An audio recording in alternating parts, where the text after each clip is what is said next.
Does Islam require Muslims to wait for the Mahdi? A disclaimer before I begin. My contention is that waiting for the Mahdi is not something which is sanctioned by Islam. I am not saying that Mahdi will not come or that I do not believe in his coming. The Mahdi is real, as is his advent. But waiting for him is not part of Islamic belief and practice. He will appear when Allah decides. Therefore, we should never be passive Muslims, no matter how dire the situation may seem to us.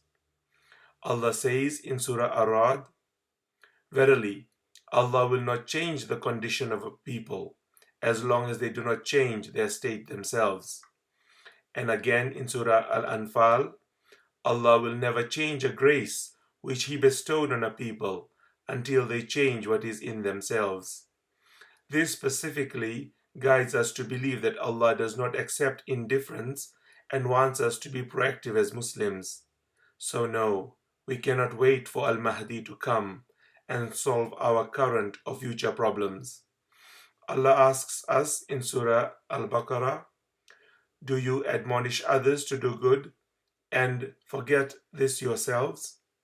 This is a very crucial point that Allah is highlighting for us, that if we as Muslims are only to wait for the Mahdi, there is no need to admonish others who are doing evil. We should just wait for his arrival, then he'll deal with it. If we are to keep waiting, who is Allah addressing when he says in Surah Al-Imran, "Let there arise out of you a group of people, inviting to all that is good and forbidding all that is evil, and it is they who are the successful." If we were to wait, why would there be a need for people to arise in every generation to call the people to good and forbid them from doing evil? This contradicts the whole idea of waiting. Allah defines the believers in Surah At-Tawbah as men and women are helpers of one another. They enjoin good and forbid evil, establish the prayer and give zakat, and obey Allah and His Messenger. Allah will have mercy on them. Surely Allah is Almighty Wise. This ayat defines the believers as people of action.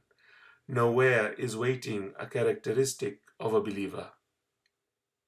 Allah in fact ridicules those who wait when He said in Surah Al-Baqarah, "Are they waiting for Allah as well as the angels to come down to them under canopies of clouds so that the matter will be settled?"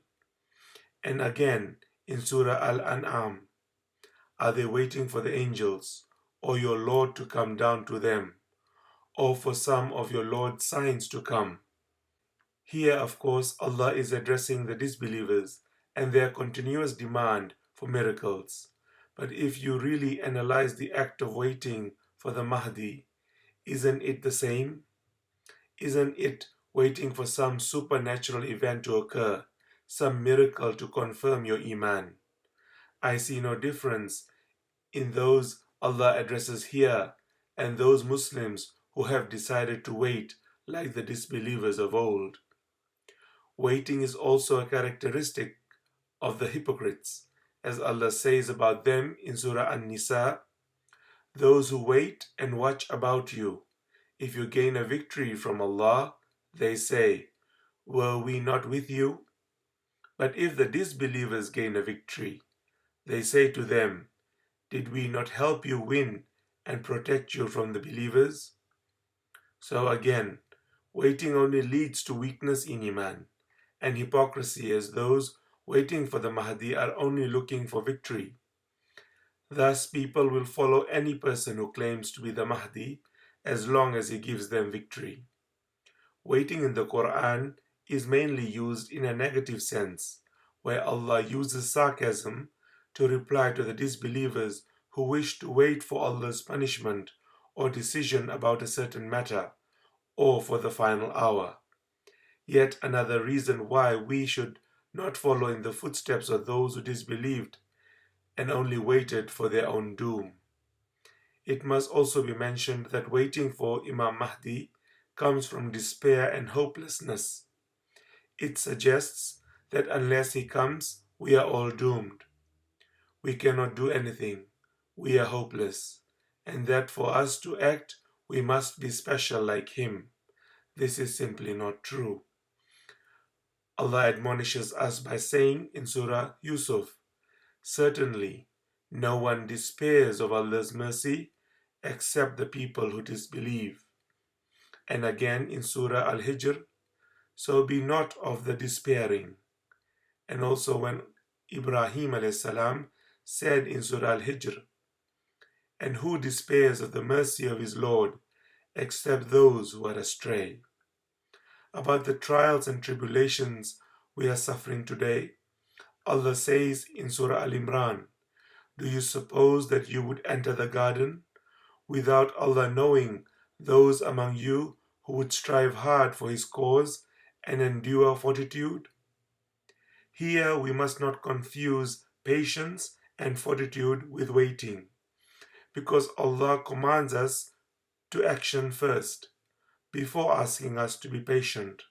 Hence, we act to the best of our ability, then have patience with Allah in terms of the outcome. Allah reminds us in Surah Al-Anfal, "There is no victory except from Allah." Therefore, our duty is to keep striving and keep doing what pleases Allah and leave the victory to Him, as it is He who will grant it to us when He wishes to do so. It is not our job to look for victories and to postulate who will be victorious or when Allah will give us victory. Our job is to hear and obey, to submit to Allah's will as Muslims, not to seek after victories or wait for certain victory. This is not why we are here. Our purpose has always been to worship Him by submitting to His will, which cannot be done by simply waiting.